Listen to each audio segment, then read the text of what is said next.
ತತ್ವಮಸಿ ಕನ್ನಡ ವಾಹಿನಿಯ ಎಲ್ಲ ವೀಕ್ಷಕರಿಗೆ ತುಂಬು ಹೃದಯದ ಸ್ವಾಗತ. ನಮ್ಮೆಲ್ಲ ವೀಕ್ಷಕ ಬಾಂಧವರಿಗೆ ಕ್ರೋಧಿನಾಮ ಸಂವತ್ಸರವು ಸಕಲ ಸನ್ಮಂಗಳಗಳನ್ನು ಉಂಟು ಮಾಡಲಿ ಎಂದು ದೇವರಲ್ಲಿ ಪ್ರಾರ್ಥಿಸುತ್ತಾ ವರ್ಷ ಭವಿಷ್ಯ ತಿಳಿಸುವ ಪ್ರಯತ್ನ ಮಾಡಿದ್ದೇನೆ. ಧನಸ್ಸು ರಾಶಿ.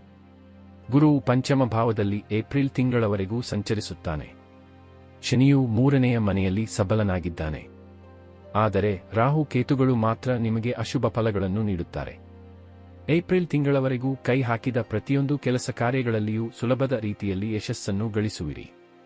ಮೇ ತಿಂಗಳ 1ರಿಂದ ಗುರು ಅಶುಭನಾದರೂ ಯಾವುದೇ ರೀತಿಯ ಹಿನ್ನಡೆ ಉಂಟಾಗುವುದಿಲ್ಲ. ಆದರೆ ಪ್ರತಿಯೊಂದು ಕೆಲಸ ಕಾರ್ಯಗಳಿಗೂ ಕುಟುಂಬದ ಸದಸ್ಯರ ಸಹಾಯ ಸಹಕಾರ ಬೇಕಾಗುತ್ತದೆ.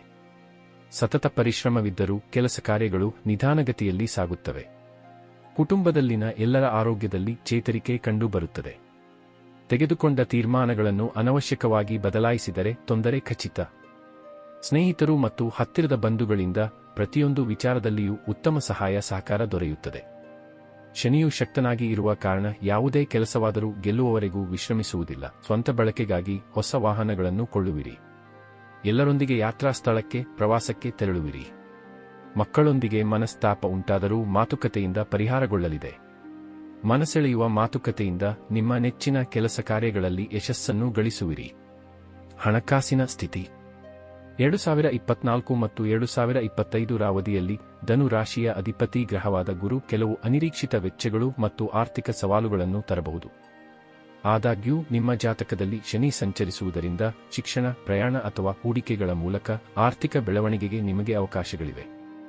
ಈ ಅವಕಾಶಗಳನ್ನು ಹೆಚ್ಚು ಬಳಸಿಕೊಳ್ಳಲು ಶಿಸ್ತುಬದ್ಧವಾಗಿ ಉಳಿಯುವುದು ಮತ್ತು ನಿಮ್ಮ ಗುರಿಗಳ ಮೇಲೆ ಕೇಂದ್ರೀಕರಿಸುವುದು ಮುಖ್ಯ. ಅತಿಯಾದ ಖರ್ಚು ಮಾಡುವುದನ್ನು ತಪ್ಪಿಸಿ ಮತ್ತು ಭವಿಷ್ಯಕ್ಕಾಗಿ ಉಳಿತಾಯಕ್ಕೆ ಆದ್ಯತೆ ನೀಡಿ. ಕೌಟುಂಬಿಕ ಜೀವನ. ಧನು ರಾಶಿಯಲ್ಲಿ ಜನಿಸಿದವರ ಕುಟುಂಬ ಸಂಬಂಧಗಳು ಸ್ಥಿರ ಮತ್ತು ಸಾಮರಸ್ಯದಿಂದ ಕೂಡಿರುತ್ತವೆ.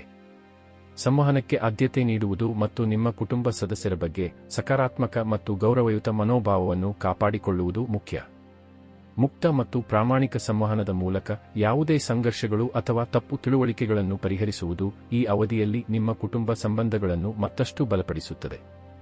ಹೆಚ್ಚುವರಿಯಾಗಿ ಅಗತ್ಯವಿರುವ ಸಮಯದಲ್ಲಿ ನಿಮ್ಮ ಕುಟುಂಬ ಸದಸ್ಯರನ್ನು ಬೆಂಬಲಿಸುವುದು ಮತ್ತು ಸಹಾಯ ಮಾಡುವುದು ನೀವು ಅವರೊಂದಿಗೆ ಹಂಚಿಕೊಳ್ಳುವ ಬಂಧವನ್ನು ಬಲಪಡಿಸುತ್ತದೆ.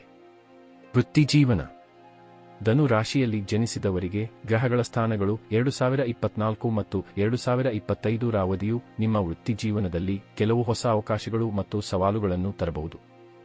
ಈ ಅವಕಾಶಗಳನ್ನು ಹೆಚ್ಚು ಬಳಸಿಕೊಳ್ಳಲು ನಿಮ್ಮ ವೃತ್ತಿಜೀವನದಲ್ಲಿ ಪೂರ್ವಭಾವಿಯಾಗಿರುವುದು ಮತ್ತು ಸಕಾರಾತ್ಮಕ ಮನೋಭಾವದಿಂದ ಹೊಸ ಸವಾಲುಗಳನ್ನು ತೆಗೆದುಕೊಳ್ಳುವುದು ಮುಖ್ಯ.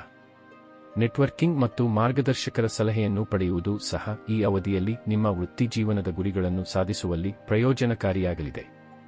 ಆರೋಗ್ಯ ಭವಿಷ್ಯ. ಧನು ರಾಶಿಯಲ್ಲಿ ಜನಿಸಿದವರಿಗೆ ಈ ಅವಧಿಯು ನಿಮ್ಮ ದೈಹಿಕ ಮತ್ತು ಮಾನಸಿಕ ಆರೋಗ್ಯದ ಬಗ್ಗೆ ಗಮನಹರಿಸಬೇಕಾಗಬಹುದು. ಈ ಅವಧಿಯಲ್ಲಿ ಒಟ್ಟಾರೆ ಆರೋಗ್ಯ ಮತ್ತು ಯೋಗಕ್ಷೇಮವನ್ನು ಉತ್ತೇಜಿಸಲು ಆರೋಗ್ಯಕರ ಆಹಾರವನ್ನು ಸೇವಿಸುವುದು, ನಿಯಮಿತವಾಗಿ ವ್ಯಾಯಾಮ ಮಾಡುವುದು ಮತ್ತು ಸಾಕಷ್ಟು ವಿಶ್ರಾಂತಿ ಪಡೆಯುವುದು ಮುಖ್ಯ. ಜೊತೆಗೆ ಆರೋಗ್ಯ ವೃತ್ತಿಪರರ ಸಲಹೆಯನ್ನು ಪಡೆಯುವುದು ಯಾವುದೇ ಆರೋಗ್ಯ ಕಾಳಜಿಗಳನ್ನು ಪರಿಹರಿಸಲು ಮತ್ತು ನಿಮ್ಮ ದೈಹಿಕ ಹಾಗೂ ಮಾನಸಿಕ ಆರೋಗ್ಯದ ಮೇಲೆ ಗಮನಹರಿಸಲು ನಿಮಗೆ ಸಹಾಯ ಮಾಡುತ್ತದೆ. ಶಿಕ್ಷಣ. ಧನು ರಾಶಿಯಲ್ಲಿ ಜನಿಸಿದವರಿಗೆ ಗ್ರಹಗಳ ಸ್ಥಾನಗಳು 2024-2025 ರ ಅವಧಿಯು ಉನ್ನತ ಶಿಕ್ಷಣ ಮತ್ತು ಕಲಿಕೆಗೆ ಅವಕಾಶಗಳನ್ನು ತರಬಹುದು ಎಂದು ಸೂಚಿಸುತ್ತದೆ.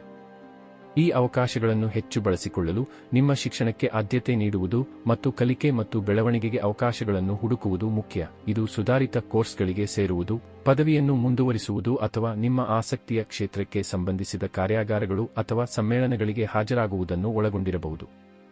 ಮದುವೆ ಯೋಗ. ಧನು ರಾಶಿಯಲ್ಲಿ ಜನಿಸಿದವರಿಗೆ ಈ ಅವಧಿಯು ಹೊಸ ಪ್ರಣಯ ಸಂಬಂಧಗಳಿಗೆ ಅವಕಾಶಗಳನ್ನು ತರಬಹುದು. ನೀವು ಅವಿವಾಹಿತರಾಗಿದ್ದರೆ ಹೊಸ ಜನರನ್ನು ಭೇಟಿಯಾಗಲು ಇದು ಉತ್ತಮ ಸಮಯವಾಗಿದೆ. ನೀವು ಈಗಾಗಲೇ ಸಂಬಂಧದಲ್ಲಿದ್ದರೆ ಹಂಚಿಕೊಂಡ ಅನುಭವಗಳು ಮತ್ತು ಪ್ರಾಮಾಣಿಕ ಸಂವಹನದ ಮೂಲಕ ನಿಮ್ಮ ಬಂಧವನ್ನು ಬಲಪಡಿಸುವ ಸಮಯ ಇದು. ಪರಿಹಾರಗಳು. ಯಾವುದೇ ದೇವಾಲಯಕ್ಕೆ ಆಗಾಗ್ಗೆ ಭೇಟಿ ನೀಡಿ. ಹಿರಿಯರನ್ನು ಗೌರವಿಸಿ. ನಕಾರಾತ್ಮಕ ಪರಿಣಾಮಗಳನ್ನು ತಗ್ಗಿಸಲು ಮತ್ತು ಪ್ರಯೋಜನಕಾರಿ ಫಲಿತಾಂಶಗಳಿಗಾಗಿ ರಾಮರಕ್ಷಾ ಸ್ತೋತ್ರವನ್ನು ಪಠಿಸಿ.